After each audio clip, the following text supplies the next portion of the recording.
各位朋友，大家好，我是俊谷，我现在是在广东陆河自己的家里。最近有很多朋友问我为什么视频更新的少了，那是因为最近呢，我家里发生了很多事情啊。我跟潇潇的小家庭呢，现在已经迎来了一位新成员。对，我们现在已经有宝宝了，那这个也是为什么我今年没有带着潇潇外出旅行的原因。我是在10月初就回来了，因为那个时候呢，离潇潇的预产期还有1个多月，因为越到后面呢，就越有可能会出现特殊情况。那么在潇潇怀孕期间呢，她也是非常注重自己的身体每天早上傍晚都坚持去散步，而且呢必须要走到多少的步数。在营养均衡方面呢，也不会太多，也不会太少这一点呢，他都做得非常的细致。我们前期的产检都是在陆河或者是去汕尾市的市区，还去了几次深圳市妇幼保健医院。他的预产期是在11月25号，但是在25号之前的前面几天身体并没有发动，没有任何要生的迹象，所以在25号当天呢，我们就综合了一下意见就决定去深圳市妇幼保健医院在那里生。去到当天呢，我们就在医院检查了一遍，但是医生呢并没有建议我们马上住院，而是叫我们过2天再来检查，所以呢我们就在医院附近的旅馆住了下来，那里环境还可以就在深圳市中心公园的附近，所以呢我们每天呢也是坚持散步，适当呢还在公园里面走一走阶梯因为这个呢也是属于一种催产的有氧运动。我们现在在深圳中心公园，在这里散步。最终我们在12月1号身体终于有了一点点迹象，但是呢不是特别明显。在医生的建议下呢，我们就办理了住院手续，因为已经超过了预产期1个星期了，医生呢会适当的进行催产。我们的小宝宝终于在12月4号凌晨出生了，这是一个非常非常美妙的时刻，也是上天给到我们最好的礼物。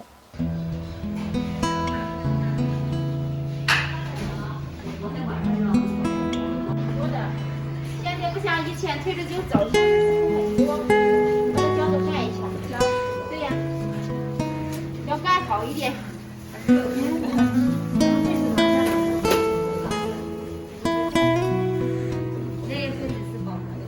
母女平安出来了 ，baby baby， 欢迎来到这个世界。现在就要开始你的人生之旅了。还有2个酒窝，不知道像谁。不像你之前的老公。爸爸爱你哦。看一下湿了。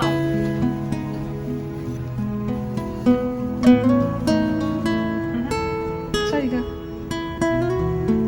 刚笑了挺多的，一出来就会笑啊。当潇潇从产房给我发来照片的时候呢，我还不敢相信我们家的小宝宝呢一出来竟然还面带微笑，这真的是太令我惊喜了。原本以为进入产房之后需要很长时间才能够出来结果呢也是令我感到非常的意外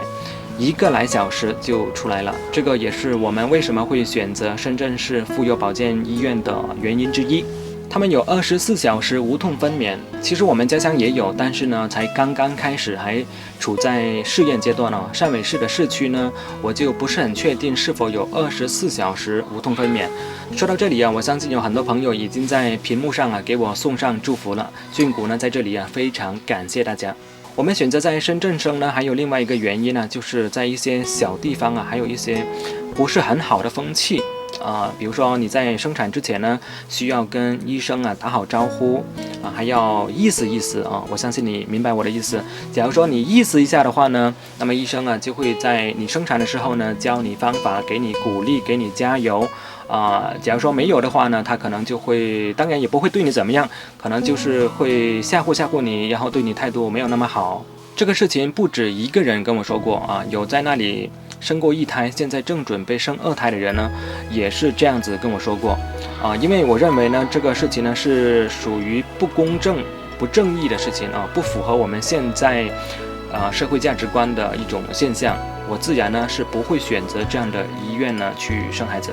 我没有说是哪家医院如果说他们自己要对号入座的话呢，那就是他们自己的事了。很多人还认为这种事情呢是很正常、很能够接受的这样一个事情呢，因为为了自己的孩子和爱人相当于是买个保险嘛，就是意思认为这个事情呢是值得的。但是在我看来呢，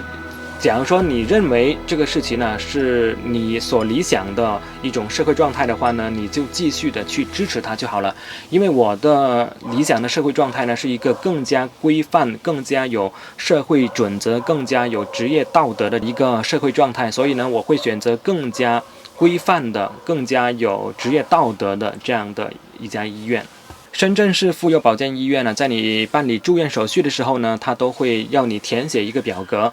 要你签一份协议，就是呢，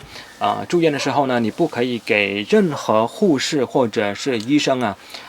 塞红包，并且在你出院之后他还会发一条短信给你，里面呢有一个网址，假如说你对任何一位医生或者是护士感到不满的话呢，你都可以在上面的那个网址上面呢去填写。我觉得这个呢就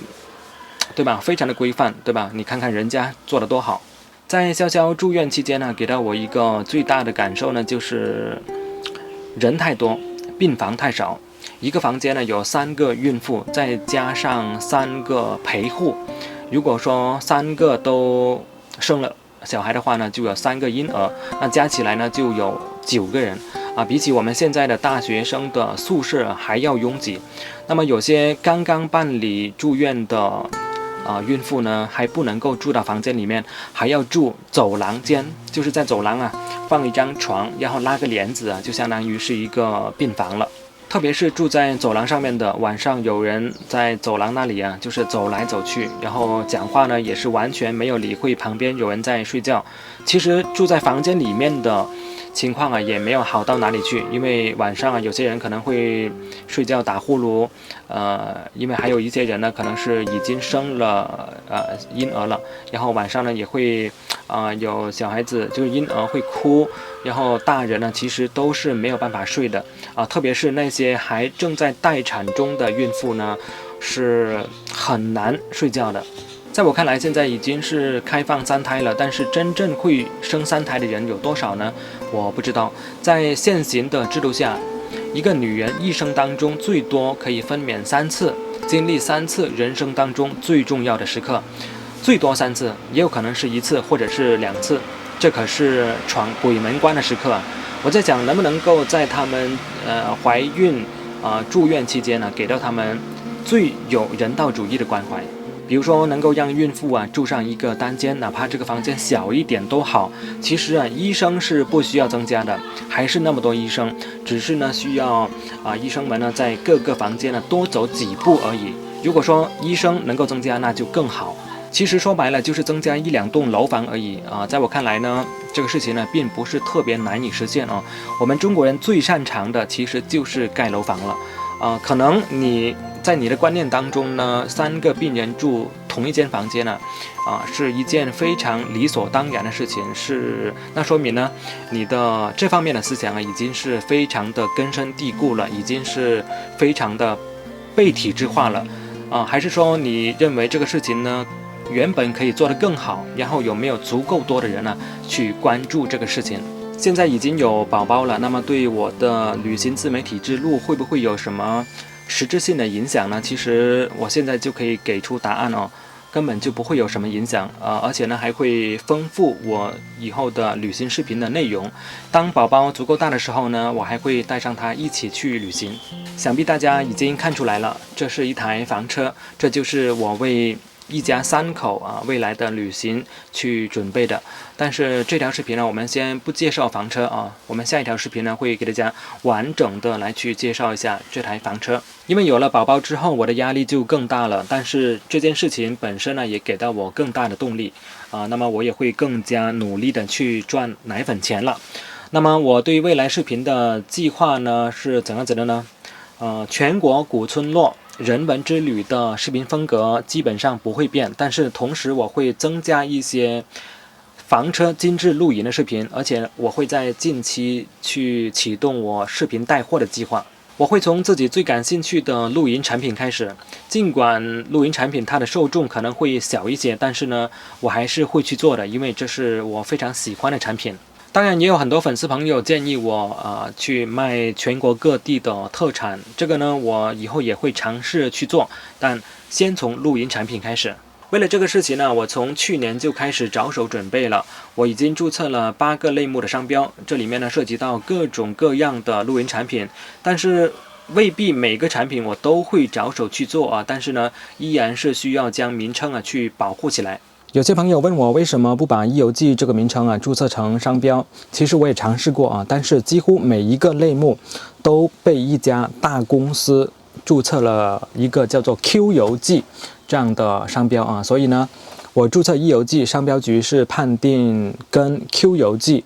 是产生了近似，所以呢就不能够注册成功。后来呢，我又想了很多我自己喜欢的好听的中文名字，但是呢都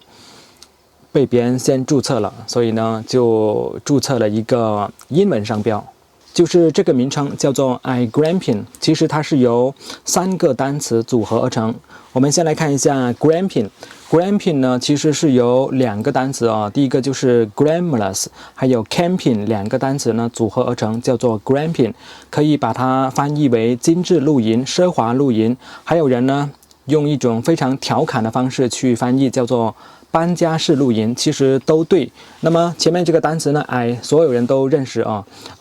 跟热爱的爱发音几乎一模一样，所以呢可以把它理解为是热爱精致露营。在未来我会联系一些户外产品的生产厂家来去定制一些产品，然后呢会把这个 logo 印在这上面，在同等品质下我会以更加实惠的价格来去给到大家。同时呢我还会不定期的来去做抽奖活动，那么这些呢都需要一些时间来去准备，到时候呢会一一的呈现给大家看。那以后的视频除了人文旅行之外呢，还会融入一些精致露营的视频